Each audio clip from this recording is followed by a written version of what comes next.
தமிழ்நாட்டில்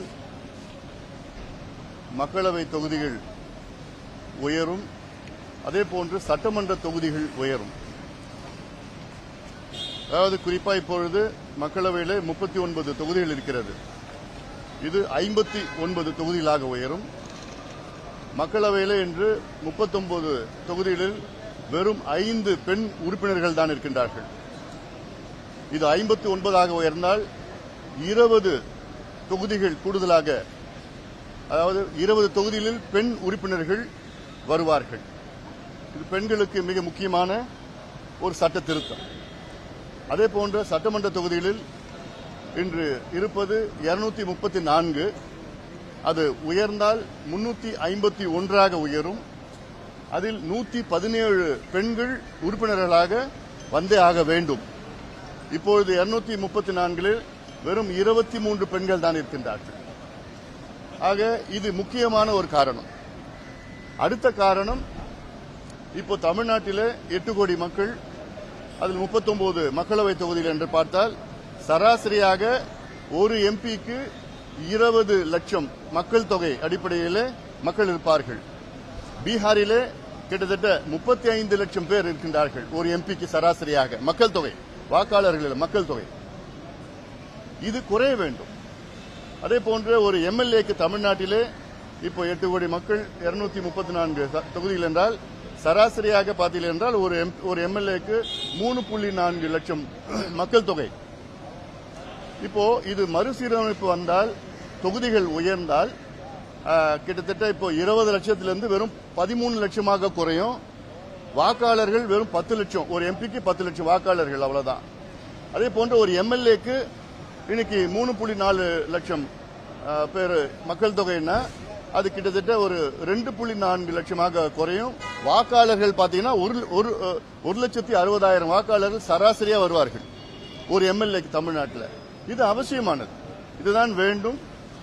அப்போதுதான் ஒரு எம்பியோ எம்எல்ஏவோ மற்ற தொகுதி முழுவதும் செல்ல முடியும். உதாரணம், நானும் இப்போ தர்மபுரி நாடாளுமன்ற தொகுதி மக்களவை உறுப்பினராக 2014 இருந்தேன்.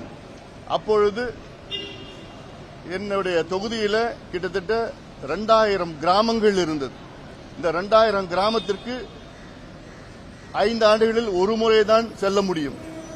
இந்த தொகுதியும் எண்ணிக்கையும் குறைந்தால் நிச்சயமாக நல்ல ஒரு நாடாளுமன்ற உறுப்பினரோ அல்லது ஒரு சட்டமன்ற உறுப்பினரோ மிக சிறந்த முறையிலே பணியாற்றலாம். அனைத்து மக்களும் பார்க்கலாம், அனைத்து திட்டங்களும் போய் சேர்க்கலாம். ஒரு உதாரணம், தமிழ்நாட்டில் சுதந்திரம் கிடைத்த பொழுது 1947 தமிழ்நாட்டில் 12 மாவட்டங்கள் தான் இருந்தது. இன்னைக்கு 38 மாவட்டமாக உயர்ந்திருக்கிறது.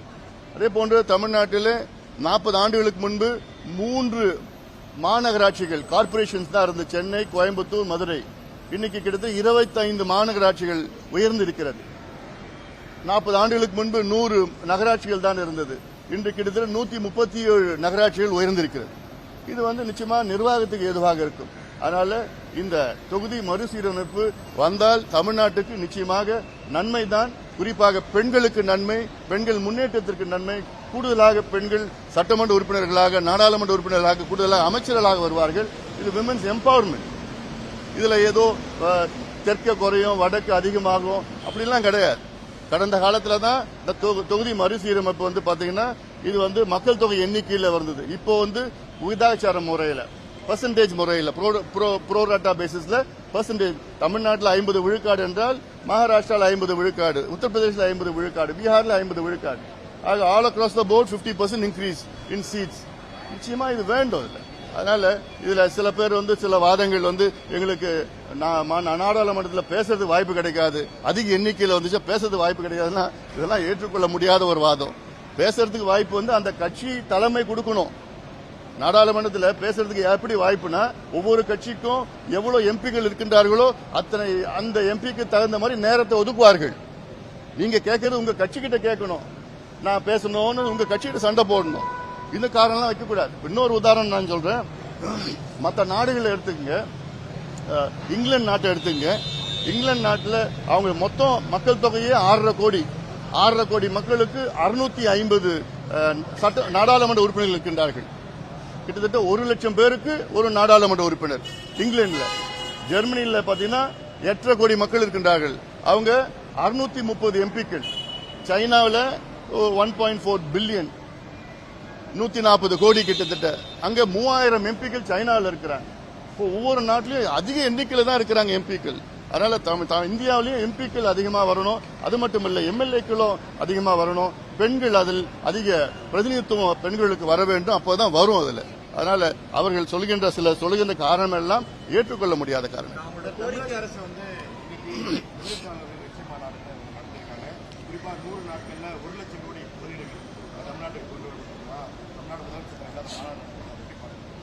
அதாவது கடந்த திமுக ஆட்சியில் 5 ஆண்டு காலத்தில் நாங்க 12,16,000 கோடி முதலீடு கொண்டு வந்திருக்கின்றோம் என்று சொன்ன மாதிரி இருக்கக்கூடாது. அதாவது புரிந்துணர்வு ஒப்பந்தம் வேற, உண்மையான முதலீடு வேற. மெமரண்டம் MOU வேறு. அது எவ்வளவு இன்வெஸ்ட்மெண்ட் நடக்குது, எவ்வளவு முதலீடு நடக்குது, அது வேறு. அது உண்மையா வரணும். கடந்த காலத்தில் நம்ம பார்த்துட்டோம், எவ்வளவோ பார்த்துட்டோம். இப்போ திமுக ஆட்சியில் 5 ஆண்டு காலத்தில் 12,16,000 கோடின்னு சொன்னாங்க. ஆனா ஆக்சுவல் இன்வெஸ்ட்மெண்ட் எவ்வளவு தெரியுமா வந்திருக்குது?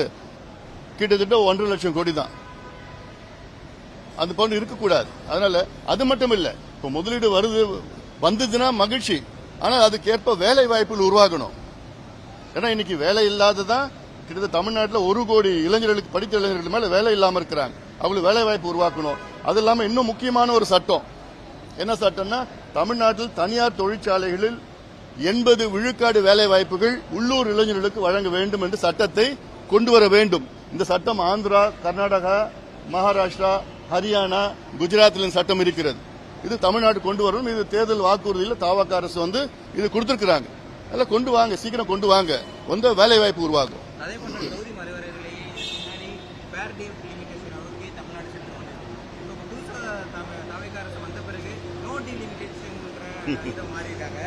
காங்கிரஸ் திமுக கூட்டணியில் இருந்தப்ப ஃபேர் டீலிமிட்டேஷன்ல இருந்தாங்க.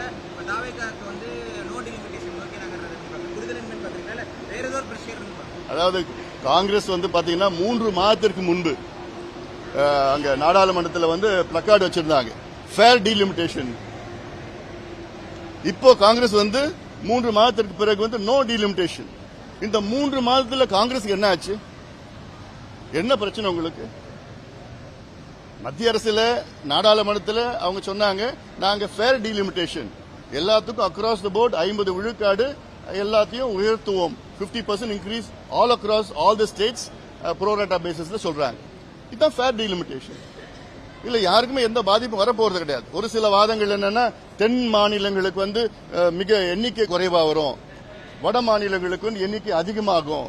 அதனால நாளைக்கு அங்க யார் ஆட்சிக்கு வராங்களோ, வட இந்தியர்கள் ஆட்சிக்கு வந்தால் அதனால அங்க அரசியல் சாசன சட்ட திருத்தம் கான்ஸ்டிடியூஷன் அமெண்ட்மெண்ட் வாதங்கள், அந்த வாதம் எல்லாம் அது அரசியல், அது தேர்தல். உத்தரப்பிரதேசில் கடந்த நாடாளுமன்ற தேர்தலில் கிட்டத்தட்ட 50 விழுக்காடு தொகுதியில் எதிர்க்கட்சியில் வெற்றி பெற்றார்கள். இந்தியாவில் மிகப்பெரிய மாநிலம் உத்தரப்பிரதேசம். அதில் 80 எம்பிக்கள் இருக்கிறது. அந்த உத்தரப்பிரதேசில் 50% of the seeds in Uttar Pradesh were won by the opposition parties. அதனால இது ஏதோ இவங்க பிஜேபி தான் ஜெயிச்சிருவாங்க, எல்லாம் வந்துருவாங்க அப்படிலாம் அந்த எண்ணத்துல தான் காங்கிரஸ் இப்போ அவங்க நிலையை மாத்தி இருக்கிறாங்க. இப்போ from fair delimitation to no delimitation. அது என்ன மாற்றம் அதுல 3 மாதத்துல? அமித்ஷா அவர்கள் நாடாளுமன்றத்துக்குள்ளேயே ஒரு அஷூரன்ஸ் கொடுத்திருக்கிறார். என்னன்னா, இது மக்கள் தொகை அடிப்படையில் இந்த மறுசீரமைப்பு இல்ல, இது பெர்சன்டேஜ் அடிப்படையில், விகிதாச்சாரம் அடிப்படையில் கொண்டு வர போறோம் அப்படி சொல்லியிருக்கிறார். ஆனா ஏற்றுக்கிறது என்ன பிரச்சனை எனக்கு புரியல. எனக்கு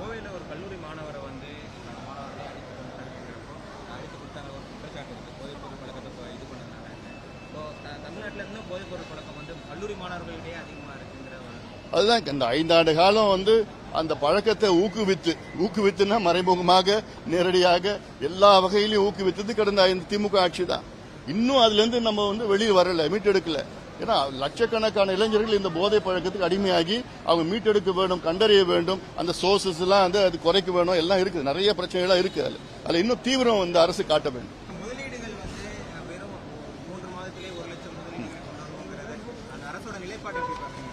இல்ல அது ஆர்வமா நிச்சயமா முதலீடு வேணும், முதலீடு வேண்டாம் இல்ல, முதலீடு வேணும். அந்த அறிவிப்புகள் உண்மையான முதலீடா இருக்கணும்.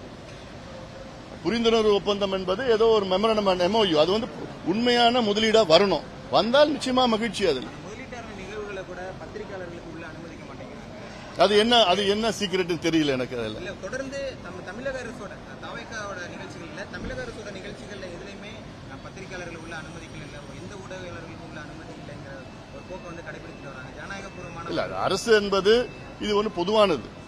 தமிழ்நாடு அரசு என்பதால் அது பொதுவானது. முதலமைச்சர் என்பது தமிழ்நாட்டினுடைய பிரதிநிதி. இப்போ சமீபத்தில் கூட தமிழக முதலமைச்சர் வந்து கர்நாடகா போறாரா போலையா பேச்சுவார்த்தை போறாரான்னு எங்களுக்கு யாருக்கும் தெரியல. அது என்ன மறைமுகம்? அதுல என்ன மறைக்க வேண்டியது என்ன இருக்கு? வெளிப்படைத்தன்மை இருக்கணும். நிச்சயமா வேற எந்த நிகழ்ச்சியில் இருந்தாலும் சரி, நிச்சயமா அது வெளிப்படைத்தன்மையா இருந்து உண்மையான என்ன நடக்குது எல்லாம் எல்லாருக்கும் தெரியணும். அதான் வந்து ஜனநாயக முறை. காவேரி மேகதாது விவகாரத்துல அனைத்து கட்சி கூட்டத்தை கூட்டணும் அப்படின்னு சொல்லிட்டீங்க. ஆனா அதுக்கு அமைச்சர் வந்து அனைத்து கட்சி கூட்டத்தை கூட்ட வேண்டிய அவசியம் சொல்லிட்டு ஏன்னா சட்டமன்றத்தில் தீர்மானம் போட்டுருவாங்க, சட்டமன்ற தீர்மானம் போட்டோன்னே தண்ணி கொடுத்துடுவாங்க அவங்க அப்படின்ற மாதிரி சொல்றாரு. இன்னமும் தமிழக அரசு இந்த மேகதாது காவேரி விவகாரத்துல அனைத்து கட்சி கூட்டத்தை கூட்டாம இவ்வளவு நாள் காரணம் என்ன? இந்த காரணம் நீங்க அவங்களுக்கு தான் கேட்கணும். நானும் கடந்த 2 மாதத்துல 100 முறை சொல்லியிருக்கிறேன். இந்த அரசுக்கு நான் 100 முறை கோரிக்கை வச்சிருக்கிறேன். தயவு செய்து அரசு அனைத்து கட்சி கூட்டத்தை கூட்டுங்கள், கூட்டி ஒருமனதாக எல்லாமே நம்ம அணுகுவோம் இந்த பிரச்சனையை. இது தமிழ்நாட்டினுடைய பொது பிரச்சனை. இது அவசியமானது. இது ஏதோ இவங்க மட்டும் அந்த பிரச்சனையை வந்து தீர்க்கலான்னு நிச்சயமா கிடையாது. அவங்களுக்கு அனுபவம் கிடையாது தீர்ப்பதற்கு.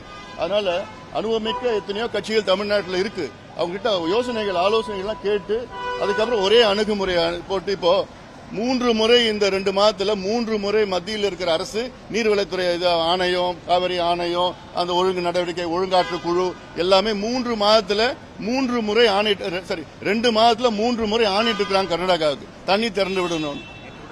நேத்து கூட ஒரு ஆணைட்டு இருக்கிறாங்க 10,000 கனஅடி ஒரு வினாடிக்கு திறந்து விடணும்னு. கிட்டத்தட்ட ஒரு நாளைக்கு 1 டிஎம்சி திறந்து விடணும், 15 நாள்ல 15 டிஎம்சி திறந்து விடணும். அவங்க திறந்து விடலையே. அப்புறம் என்ன செய்யணும்? அப்புறம் உச்சநீதிமன்றம் நிச்சயமா வழக்கு போடணும். ஆனாலும் ஒரு சட்ட அழுத்தம் கொடுக்கணும், ஒரு அரசியல் அழுத்தம் கொடுக்கணும். பிரதமரை எல்லாமே சேர்ந்து கூட்டிட்டு போய் ஒரு முதலமைச்சர் போய் சந்திக்கிறாருன்னா இது நேஷனல் நியூஸ்.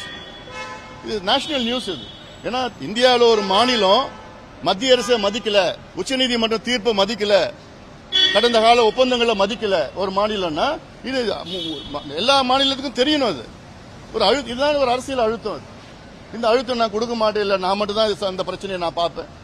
அப்புறம் வந்து மறுசீரமைப்புக்கு ஒரு அனைத்து கட்சி கூட்டத்தை, அனைத்து கட்சி இல்ல அனைத்து எம்பி கூட்டத்தை கூட்டுறீங்க.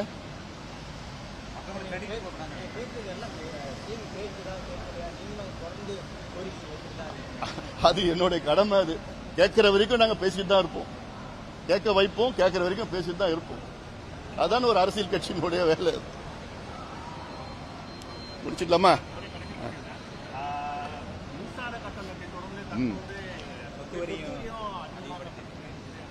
இல்ல இப்போ சமீபத்தில் கூட ஒரு சிறு தொழில் செய்கின்ற ஒரு சிறு தொழில் முதலாளி என்னிடம் தொலைபேசியில் தொடர்பு கொண்டு நாங்க வந்து எல்டி கனெக்ஷன் வச்சிருக்கிறோம், இந்த எல்டி கனெக்ஷனை திடீரென்று இந்த மாதம் இப்ப அவங்க வந்து கிட்டத்தட்ட ஒரு 15 லட்சம் கட்டிட்டு இருக்காங்கன்னா, கரண்ட் பில் கட்டிட்டு இருக்காங்கன்னா, இந்த மாதம் கூடுதலா ஒரு 15 லட்சம் ஏதோ டெபாசிட்டுக்கு கேட்கிறாங்க. இது தமிழ்நாட்டில் எல்லாமே இருக்கு, குறிப்பா சென்னை பகுதியில் இருக்குன்னு சொல்லிட்டு இருக்கிறாங்க. இது என்னன்னு யாருக்கும் புரியல. இது வந்து இபி டிபார்ட்மெண்ட்ல வந்து தெளிவுபடுத்தணும். கரண்ட் பில் வந்து உயர்த்துவது அது ஒரு பக்கம், அதுவே கண்டனம், அதை கண்டிக்கிறோம். இது இல்லாம வந்து திடீர்னு வந்து ஒரு மாதம் கட்டணத்தை வந்து அது டெபாசிட்னா 15 லட்சம் டெபாசிட் எங்க போவேன், நானே நட்டத்தில் தொழில் செஞ்சுட்டு இருக்கிறேன்னு என்கிட்ட சொன்னார், கடந்த வாரம் சொல்லியிருக்கிறார். இதை வந்து நிச்சயமா அரசு அது என்னன்னு விளக்கி சொல்லணும். அதே போன்று சென்னையில கூட பாத்தீங்கன்னா சொத்து வரி பாத்தீங்கன்னா கிட்டத்தட்ட வந்து சில சொத்துக்கள் வந்து 300 விழுக்காடு உயர்த்தப்பட்டிருக்கிறது. சிலது வந்து 100 விழுக்காடு, சிலது வந்து 50, சிலது வந்து 30. இப்படி எந்த அடிப்படையில் நீங்க உயர்த்திருக்கிறீங்க என்ன விளக்கம் சொல்லணும். நீங்க புது அரசு 3 மாதம் வந்திருக்கீங்க. நீங்க அதிகாரிகள் என்னென்ன சொல்றாங்களோ அது எல்லாமே கேட்டுக்கிட்டு நீங்க அப்படி நடைமுறைப்படுத்தக்கூடாது. அதிகாரிகள் அவங்களுக்கு ஏற்பதான் சொல்லுவாங்க. அதனால அவங்க என்ன சொல்றாங்களோ அப்படியே நடைமுறைப்படுத்துவது அது ஒரு நல்ல அரசுக்கு அழகு கிடையாது, நல்ல நிர்வாகம் கிடையாது. அது என்ன ஆராய்ந்து அலசி ஆராய்ந்து அது பண்ணணும். நீங்க அதான் நிச்சயமா செய்யணும். ஏன்னா மக்களுக்கு ஏதோ இன்னும் பாரம் கொடுக்காதீங்க. மக்கள் இன்னும் பாரத்தில் இருக்கிறாங்க. வேலை இல்ல, தொழில் இல்ல, வாழ்வாதாரம் கிடையாது. எல்லாமே கடன் சுமையில் இருக்கிறாங்க. விவசாயிகள் கடன் சுமையில் இருக்கிறாங்க. எல்லாமே கடன் சுமையில தான் இருக்கிறாங்க. கூடுதலாக அவங்களுக்கு சுமை கொடுக்காதீங்க. சொத்து வரி, வீட்டு வரி, மின்சாரம் கட்டணும், பேருந்து கட்டணும், பால் விலை எல்லாத்தையும் உயர்த்தி அப்புறம் வேற எங்க போவாங்க மக்கள்? நிச்சயமா ஒரு இதெல்லாம் பார்த்து கொஞ்சம் மெதுவா போங்க. ஒரேடியா அவங்க அதிகாரிகள் என்ன சொல்றாங்களோ அதை உடனடியாக அதை உயர்த்தணும், அதை ஏற்றணும்லாம் நிச்சயமா அது கிடையாது. பணம் செய்யக்கூடாது ஒரு நல்ல அரசு. நன்றி.